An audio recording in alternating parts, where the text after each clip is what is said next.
Q बराबर है y के, और ये दोनों एंगल बराबर हैं और इनके बीच में जो डिस्टेंस है वो भी बराबर होना चाहिए, वो भी इक्वल होना चाहिए। तो मतलब एक्स वाई, जो एक्स वाई है वो पी क्यू के बराबर होना चाहिए। ठीक है, ये बराबर। अब देखो, अब इसकी डेफिनेशन क्या हुई, डेफिनेशन आ जाती है, डेफिनेशन आ जाती है, तो डेफिनेशन आ जाती है तो डेफिनेशन क्या लिखेंगे, इतना समझा दिया। डेफिनेशन क्या आ जाती है, two triangles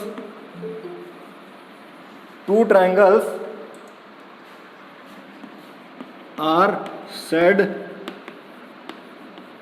to be congruent when its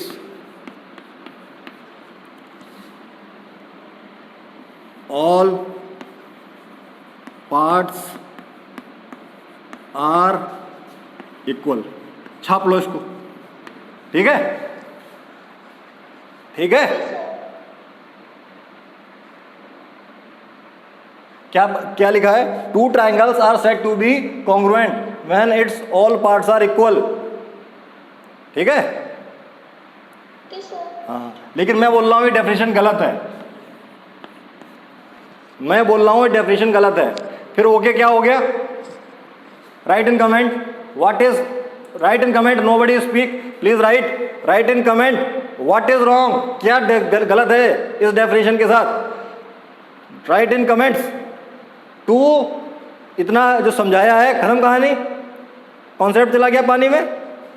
to triangles are said to be congruent when its all parts are equal, all parts are equal when shape and size are equal, when shape and size are equal. अच्छा, and और please write in comment, no, Aradhya not up to the mark, answer is may be right, answer can be right when its all parts are equal to each other, again not right, Prince 100% wrong, 100% wrong, 100% wrong। Aradhya can be right in some respect, but Prince आपका answer गलत है, angles and side, no, again Aradhya wrong,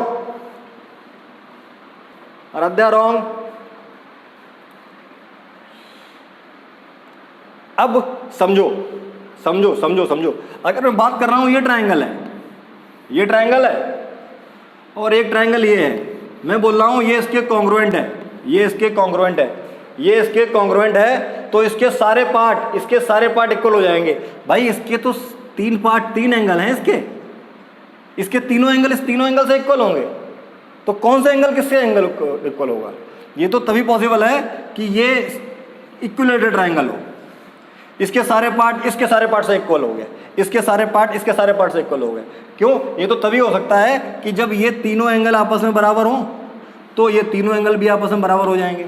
मतलब क्या हमारे पास केवल equilateral triangle ही है क्या, equilateral triangle ही है क्या, ये तो रेगुलर फिगर में हो सकता है। मैंने हाँ, वेरी गुड, आराध्या ने अब आंसर किया है, on the basis of correspondence. तो ये ऑल को यहाँ से मैं हटाता हूँ, मैं यहाँ से ऑल को हटाता हूँ, मैं यहाँ क्या लिखता हूँ, two triangles are said to be, definition दूंगा पक्का, ध्यान रखना, अगर मैंने पेपर बनाया डेफिनेशन पक्का दूंगा, और जिसने कॉरस्पॉन्डेंस नहीं लिखा, कितनी भी अच्छी डेफिनेशन लिख दी हो, मैं काट दूंगा, आउट हो गया है पेपर क्वेश्चन ये। Two triangles are said to be congruent when its corresponding part, when its corresponding, when its corresponding, ध्यान रखना।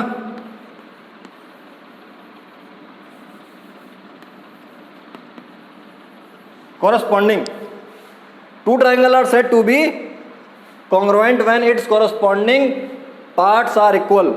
ठीक है, इसका क्या मतलब हुआ, again the definition will certainly come in 1 marks, but 1 marks में आएगी, ज़्यादा नहीं आएगी। लेकिन अगर जिस बच्चे ने डेफिनेशन में कॉरस्पॉन्डेंस नहीं लिखा, उसकी डेफिनेशन 9th क्लास के लेवल की नहीं है। इक्वल वर्ड ट्राइंगल के रिस्पेक्ट में नहीं आता है, फिगर्स के रिस्पेक्ट में नहीं आता है कॉरस्पॉन्डिंग। इसका मतलब क्या हुआ?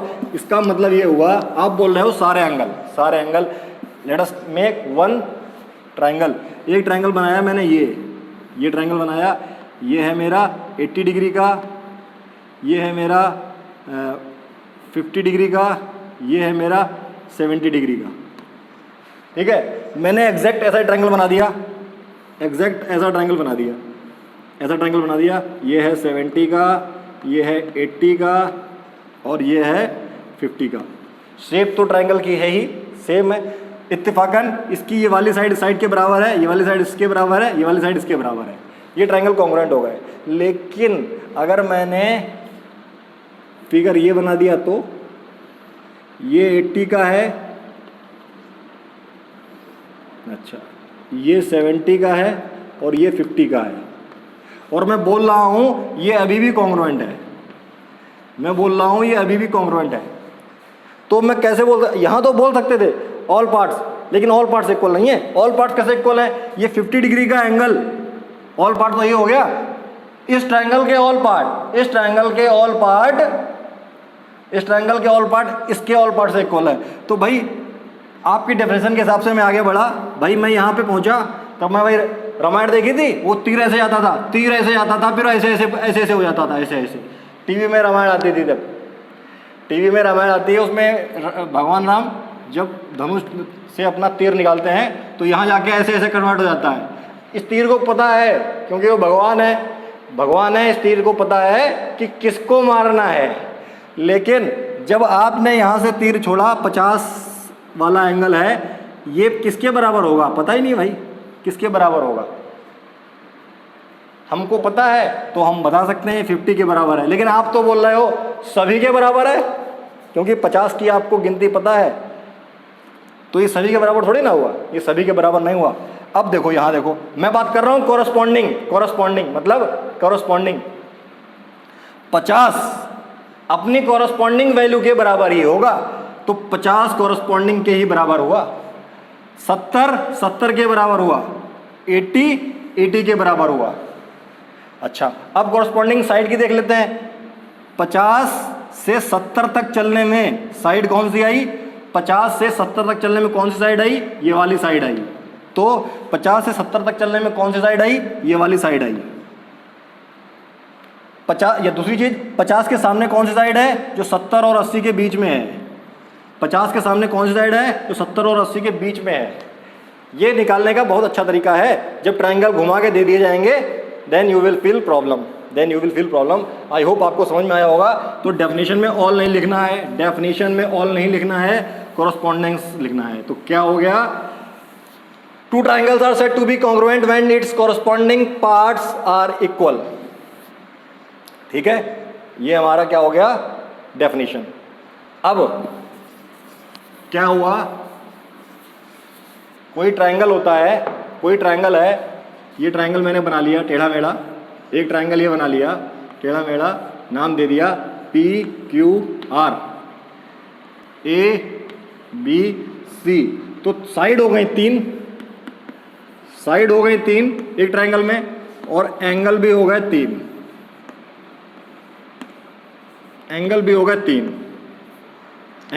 तीन, तो टोटल चीज़ें कितनी हो गई?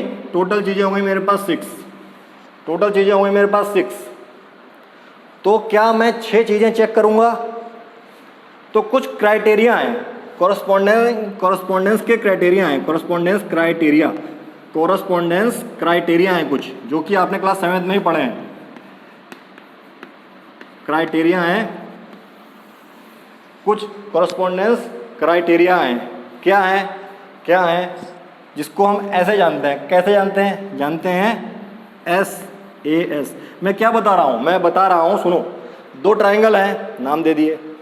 एक ट्राइंगल में 3 एंगल, 3 साइड, मतलब जितने ट्राइंगल बनेंगे उसमें 3 एंगल होंगे, 3 साइड होंगे, 3 एंगल होंगे, 3 साइड होंगे। तो जब हम उनको कॉन्ग्रुएंट प्रूफ करने के लिए जाएंगे, तो क्या हमको ये 6 चीज़ें चेक करनी पड़ेंगी? नहीं, हमको कुछ स्पेशल चीज़ें चेक करनी है। हमको कुछ we need to check some special things, which things, देखो SAS, SAS इसका मीनिंग क्या है बाद में बता देंगे। AAS,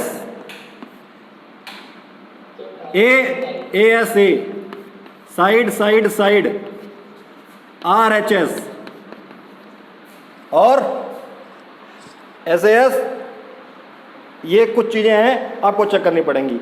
कैसे रीड करेंगे इसको? Side angle side, side angle side, side angle side, meaning आपको नेक्स्ट क्लास में बताया जाएगा। ये क्राइटेरिया है, क्राइटेरिया है, अभी नाम ध्यान रखो इनके। Side angle side, angle angle side, angle side angle, side side side, RHS right angle के लिए, ये राइट एंगल के लिए लगेगा, राइट एंगल के लिए एप्लीकेबल होगा, राइट एंगल के लिए एप्लीकेबल होगा। ये कुछ क्राइटेरिया हैं। On the basis of this, on the basis of this criterions we will prove two triangles congruent. मतलब क्या हुआ? मतलब ये हुआ, इसको पढ़ेंगे साइड एंगल साइड, ऐसे A for angle, A for angle, S for side, angle angle side, angle side angle, side side side. अच्छा, RHS क्या है? राइट एंगल के लिए है, राइट एंगल के लिए है। तो H से तो हो गया हाइपोटेन्यूज, H से हाइपोटेन्यूज, S से साइड और R से राइट एंगल ट्रायंगल, R से राइट एंगल ट्रायंगल।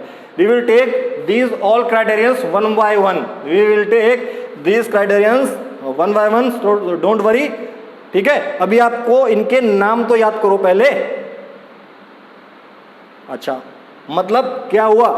एक ट्रायंगल में 3 साइड थी, 3 एस थे, 3 एंगल थे, 3 ए थे। मतलब अगर मैं यहां पे बात कर रहा हूं तो 3 एस मिल गए मुझे साइड के टर्म्स में, और 3A, I have got 3A, 3 sides and 3 as.